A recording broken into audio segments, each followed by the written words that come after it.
कि मैं प्रत्येक जीव के हृदय में परमात्मा स्वरूप स्थित हूं। जैसे ही कोई किसी देवता की पूजा करने की इच्छा करता है, मैं उसकी श्रद्धा को क्या करता हूं? दे देता नहीं हूं, स्थिर करता हूं। क्या करता हूं? स्थिर करता हूं। अचलाम, क्या संस्कृत वर्ड है? अचलाम। एक चंचल है और एक स्थिर है। तो चंचलता को अ लगाते क्या हुआ? ए लगाते ही खंडित हो गई। तो उसका मतलब क्या हुआ? स्थिर करता हूं, उसकी श्रद्धा को स्थिर करता हूं। तो यहां से पहली चीज ये आ रही है निकलकर कि भगवान परम सज्जन है। वो तानाशाही नहीं है, तानाशाह नहीं है, परम सज्जन है, अल्टीमेट जेंटलमैन। क्या उनसे कोई बड़ा सज्जन है ही? परम का मतलब क्या है? उससे बड़ा कोई। जब आप इच्छा करते हो देवताओं के पास जाने की, तो टंगड़ी नहीं मारते, श्रद्धा भी सिर्फ नहीं देते, श्रद्धा को स्थिर भी करते हैं। क्योंकि श्रद्धा दी और स्थिरता नहीं दी तो क्या फायदा है? बड़ा इंपॉर्टेंट वर्ड है ये भी, कि श्रद्धा देकर उसको क्या करते हैं? स्थिर भी करते हैं। जब भी कई बार प्रश्न उठता है कि कई लोगों को क्या जबरदस्त देवी देवताओं में श्रद्धा है, ये श्रद्धा कैसे आती है उनमें?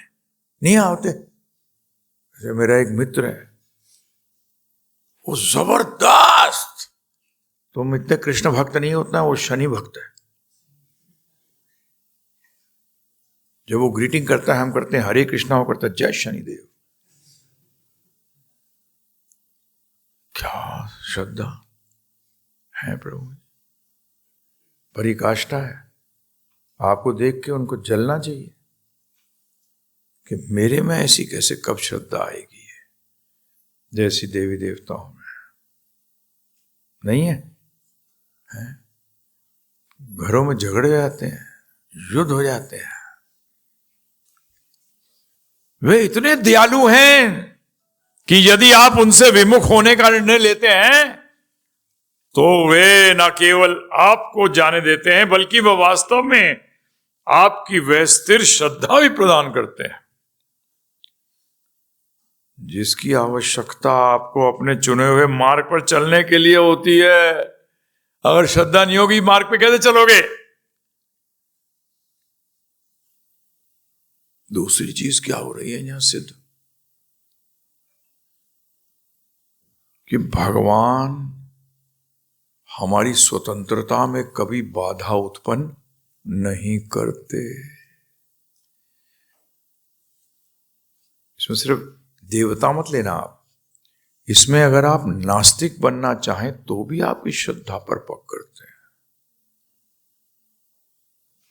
हां जी, नास्तिकता में श्रद्धा चाहिए कि नहीं चाहिए? है? चाहिए। तो यहां एक चीज और क्लियर हो रही है, देवताओं की वीकनेस। क्या? देवताओं की वीकनेस, दुर्बलता।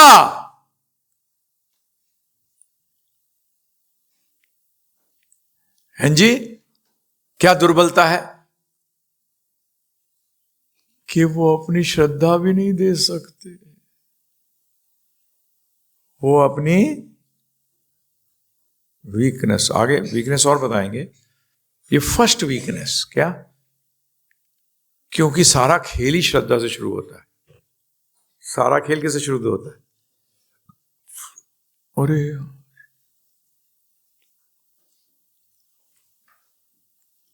इच्छा देवता नहीं करता कि मेरी पूजा करो, इच्छा जीव करता है।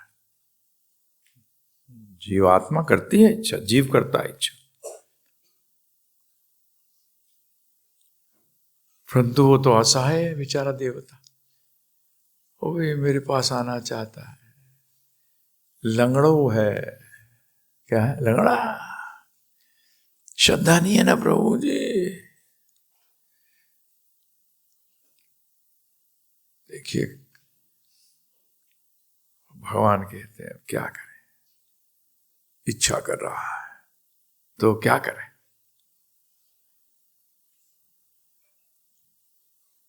देवताएं हैं इंचार्ज, परंतु वो श्रद्धा के इंचार्ज नहीं है,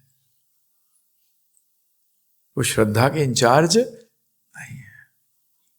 और श्रद्धा तो प्रभु जी किसी भी संबंध के लिए मूल है, नहीं, फॉर एनी रिलेशनशिप क्या है वो, इट इज द सीड। भक्ति भी कहां से शुरू होती है, कृष्ण भक्ति हो या देवताओं की भक्ति हो, उसका मूल श्रद्धा है। इससे और क्या सिद्ध होता है, कई बार लोग कहते हैं अरे भगवान के भक्त है ना देवी देवता, तो इनकी प्रार्थना करते करते आस्ते आस्ते ये हमें कृष्ण भगवान की श्रद्धा दे देंगे। तो इस श्लोक से क्लियर हुआ जब अपनी नहीं दे सकता तो कृष्ण की क्या देगा। समझ में आया, जब अपनी नहीं दे सकते हो तो भगवान श्री कृष्ण की श्रद्धा कैसे दोगे। तो यहां ये काट आई, क्या आई। कई बार लोग कहते हैं जब 9वें अध्याय में तो भगवान ने कह ही दिया ना कि पूजा तो मेरी ही कर रहे हैं परंतु त्रुटि पूर्ण ढंग से। त्रुटि इसलिए आ गई कि वो देवता मेरे में श्रद्धा दे ही नहीं पाएगा। जब आपके पास ही पैसा नहीं है तो आप दूसरे को क्या दोगे।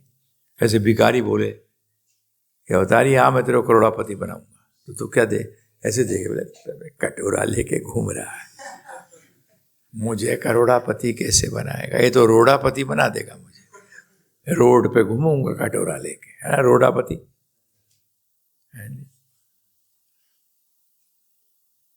तो ऐसी कई बार मन में आता है बात, प्रश्न भी आते होंगे आप कई बार लोग को, देवता भी तो भगवान के ही तो बनाए हुए हैं, परंतु इस श्लोक से क्या पता लग रहा है कि वो अपनी श्रद्धा ही नहीं दे सकते बेचारे, अपनी श्रद्धा नहीं दे सकते। और चीज क्या पता लग रही है कि किसी भी परिस्थिति में भगवान हमारी स्वतंत्रता को भंग नहीं करते हैं।